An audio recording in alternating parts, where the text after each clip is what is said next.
Throughout history, great thinkers, leaders, and artists have sought answers to the same question we wrestle with today.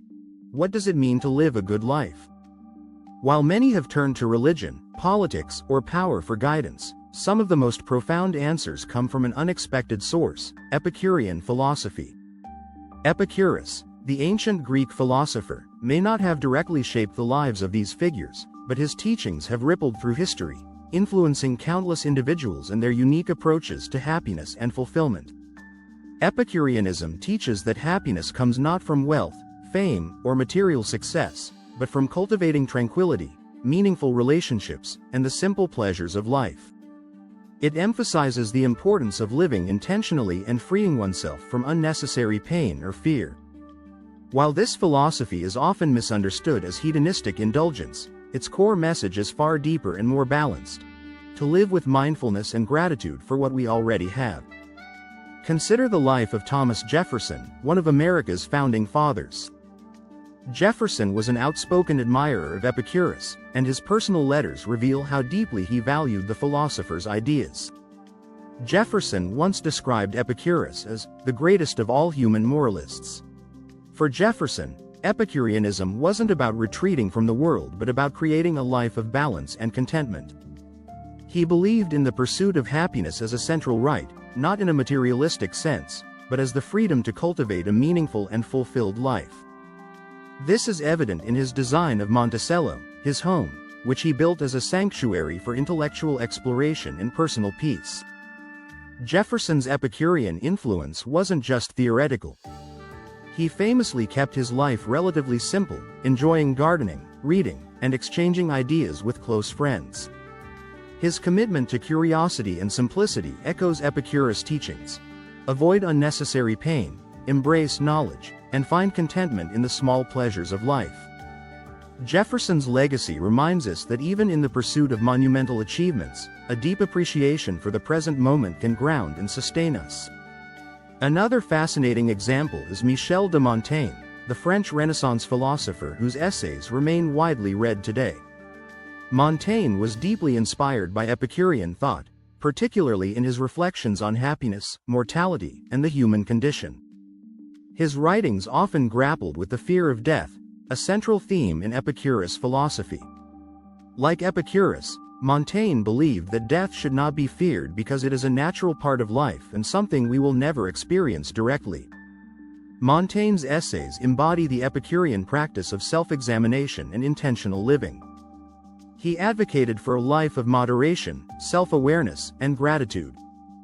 For Montaigne, happiness wasn't found in grand achievements but in embracing the ordinary with a curious and reflective mind. He famously wrote, "A man is not hurt so much by what happens, as by his opinion of what happens." This Stoic-sounding insight actually aligns closely with Epicureanism's emphasis on controlling one's desires and finding peace within. As we explore these historical figures, a pattern emerges. Those who embrace Epicurean principles often lead lives defined by balance, gratitude, and meaningful connections. While Jefferson and Montaigne offer clear examples, they're just the beginning of a broader story. How have other notable figures incorporated these ideas into their lives, and what lessons can we draw from them? As we continue to explore the ripple effects of Epicurean philosophy through history, another prominent figure stands out: Christopher Hitchens, the celebrated journalist, author, and critic. Though Hitchens was not explicitly an Epicurean, his outlook on life embodied many of its key principles. He famously rejected dogma, embraced intellectual exploration, and advocated for savoring life's pleasures despite its inevitable hardships. Hitchens' reflections on mortality resonate deeply with Epicurean thought. When facing terminal illness, he spoke openly about the reality of death without succumbing to fear. Much like Epicurus' teaching that death is nothing to us, Hitchens emphasized the importance of living fully in the present rather than worrying about what comes after. His courage and clarity in the face of death remind us that acceptance, rather than fear, can provide profound peace.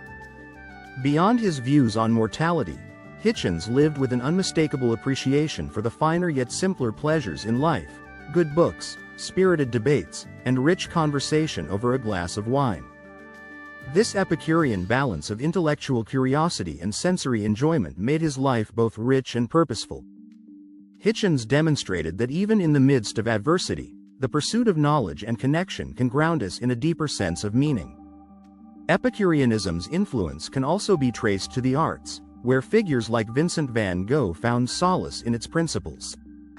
Van Gogh's letters to his brother Theo reveal a profound sensitivity to life's beauty and a deep struggle to reconcile his inner turmoil with his artistic passion. Although Van Gogh's life was marked by hardship, his art often focused on the transcendent joy of simple, everyday scenes. A field of sunflowers, a starry night, or a humble pair of shoes. While Van Gogh may not have directly identified with Epicureanism, his work and reflections embody its core ideas. His art captures the philosophy's emphasis on appreciating life's small, fleeting pleasures despite its challenges. Van Gogh once wrote, "What would life be if we had no courage to attempt anything?" This sentiment aligns with Epicureanism's invitation to embrace joy where we can find it, even amid uncertainty or pain. In contrast to Van Gogh's individual struggles, the political and scientific achievements of Marie Curie offer another lens through which to view Epicurean ideals. As the first woman to win a Nobel Prize, and the only person to win in 2 scientific fields, Curie's life may seem far removed from Epicurean simplicity. Yet her personal habits reflected a deep alignment with the philosophy.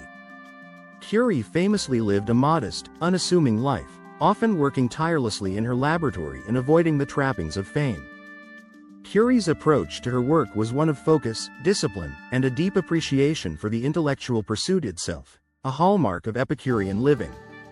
She sought fulfillment not in recognition or wealth, but in the quiet joy of discovery and the impact her work could have on others. Her life reminds us that simplicity and purpose are not at odds with achievement, they are often its foundation. In all these examples, Hitchens, Van Gogh, and Curie, there is a thread of Epicurean wisdom running through their lives. Each found ways to cultivate meaning, appreciate simple joys, and face challenges with courage and clarity. Whether through intellectual curiosity, artistic expression, or scientific discovery, their lives demonstrate how Epicurean principles can manifest in profoundly different contexts. As we delve deeper into the lives of historical figures shaped by these ideas, it becomes clear that Epicureanism isn't limited to one path or interpretation. Instead, it serves as a guiding framework that can adapt to the unique challenges and opportunities of any era. But how does this philosophy continue to shape our understanding of happiness and purpose in the modern world? Epicureanism's influence extends into the modern era, where its principles resonate with individuals who have redefined what it means to live a meaningful life. Consider Mahatma Gandhi, a figure often associated with nonviolence, simplicity, and deep moral conviction. Gandhi's life might seem far removed from the teachings of Epicurus at first glance, yet his approach to simplicity and detachment from materialism embodies key Epicurean ideals. Gandhi believed that happiness and fulfillment came not from accumulating wealth or power but from living a life aligned with one's values. His philosophy of Swaraj, self-rule, extended beyond political independence to include mastery over one's desires and needs. Much like Epicurus' belief in satisfying only natural and necessary desires, Gandhi encouraged reducing life to its essentials. He lived modestly, spun his own clothes, and often fasted, not as acts of deprivation, but as a way of focusing on what truly mattered. This intentional simplicity allowed Gandhi to dedicate himself fully to his mission and maintain a sense of inner peace even amidst extraordinary challenges. He showed that living a meaningful life doesn't require grandeur or excess but rather the courage to align one's actions with one's values. For Gandhi, the small joys of self-sufficiency, community, and purpose echoed the Epicurean call to find happiness in simplicity. In the literary world, the novelist and philosopher Albert Camus provides another fascinating connection to Epicureanism. Camus is often associated with existentialism and his philosophy of the absurd, but his writings also reveal a deep appreciation for life's simple pleasures. In works like The Myth of Sisyphus and The Stranger, Camus explores the tension between life's inherent meaninglessness and the human desire for purpose. His conclusion? Even in the face of absurdity, we can choose to embrace joy and find meaning in the experience of living. Camus' love for nature, sunlight, and the Mediterranean lifestyle reflects a profoundly Epicurean outlook. He celebrated the beauty of the world, the warmth of human connection, and the fleeting pleasures of existence. His essay, Summer in Algiers, captures this spirit perfectly, describing a world where the simplest experiences, a swim in the sea, the sun on one's skin, can hold profound significance. Like Epicurus, Camus recognized that the search for happiness often begins with appreciating what's already within reach.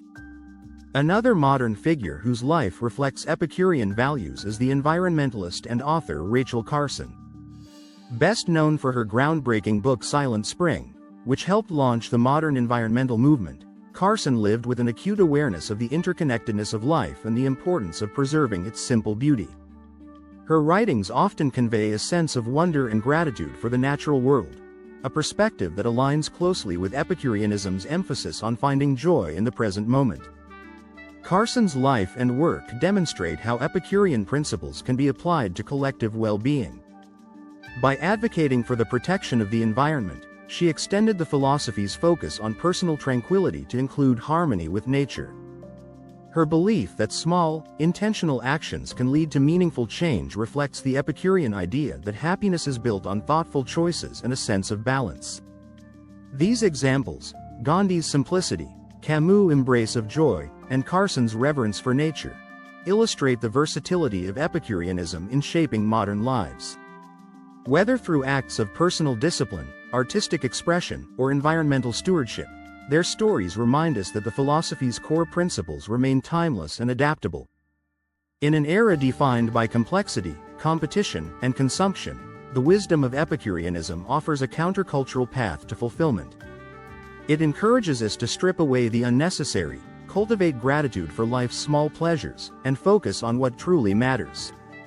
But how can we take these lessons from historical figures and apply them to our own lives in practical ways? Applying Epicurean lessons from historical figures to modern life begins with a simple yet profound shift in perspective, prioritizing what brings genuine happiness and letting go of what doesn't. The examples of Gandhi, Camus, Carson, and others illustrate how this philosophy can guide us toward a more meaningful and intentional way of living. But how do we take these ideas and make them actionable in today's world? Start with the principle of simplicity, as embodied by Gandhi. In a culture that glorifies busyness and consumption, simplifying our lives might seem daunting, but it's also liberating. Begin by identifying what truly brings you joy and fulfillment. Is it the constant pursuit of material success, or is it the small, meaningful moments, like a quiet morning, a heartfelt conversation, or time spent on a creative passion? By focusing on these essentials and eliminating distractions, you can create space for a more tranquil and fulfilling life. Albert Camus reminds us of the power of presence and appreciating the here and now. In a world dominated by screens and endless distractions, it's easy to lose touch with the beauty of the present moment. Consider practicing mindfulness in your daily routine. Whether it's savoring your morning coffee without checking your phone, taking a walk in nature, or simply pausing to notice the sounds and sights around you, these moments of presence can ground you and cultivate a sense of gratitude. Rachel Carson's story highlights the importance of connection to both nature and community. In a time when climate anxiety and social isolation are on the rise, reconnecting with the natural world and building supportive relationships are more important than ever. Spend time outdoors, nurture your relationships, and contribute to causes that align with your values. Carson's dedication to protecting the environment teaches us that living well isn't just about personal happiness. It's also about contributing to the greater good. Epicurus himself would remind us of the value of gratitude. As he taught, what you have today was once among the things you only hoped for. Practicing gratitude can be as simple as taking a few moments each day to reflect on what you're thankful for. This practice shifts your focus from scarcity to abundance, helping you appreciate the life you have rather than constantly yearning for more. Finally, these historical figures teach us the importance of living intentionally. Gandhi's alignment of actions with values, Camus' embrace of joy amid absurdity, and Carson's dedication to preserving life's beauty all point to a common thread. A life well lived is one rooted in deliberate choices. Take time to reflect on your values and ask yourself whether your daily actions align with them. Are you spending your time and energy on what truly matters to you, or are you caught up in obligations and distractions that don't serve your well-being? Epicureanism isn't about retreating from the world or avoiding challenges. It's about approaching life with clarity, balance, and a focus on what truly brings happiness. It's about finding joy in simplicity, building meaningful relationships, and contributing to something larger than yourself. These lessons are as relevant today as they were in the lives of the figures we've explored. In a world that often feels overwhelming, Epicurean philosophy offers a roadmap to tranquility and fulfillment. The lives of Gandhi, Camus, Carson, and countless others show us that this ancient wisdom isn't confined to the past. It's alive and adaptable to the complexities of modern life. By embracing its principles, we can create lives filled with purpose, joy, and connection, no matter what challenges we face. Epicurus' influence may have started in the gardens of ancient Greece, but its seeds have spread far and wide, taking root in the lives of extraordinary individuals throughout history. These figures remind us that the pursuit of happiness isn't about perfection or excess. It's about finding contentment in what's already within reach. Their stories inspire us to ask, how can we bring these lessons into our own lives and create a legacy of meaning, balance, and peace? The answer, as Epicurus might say, is simpler than we think.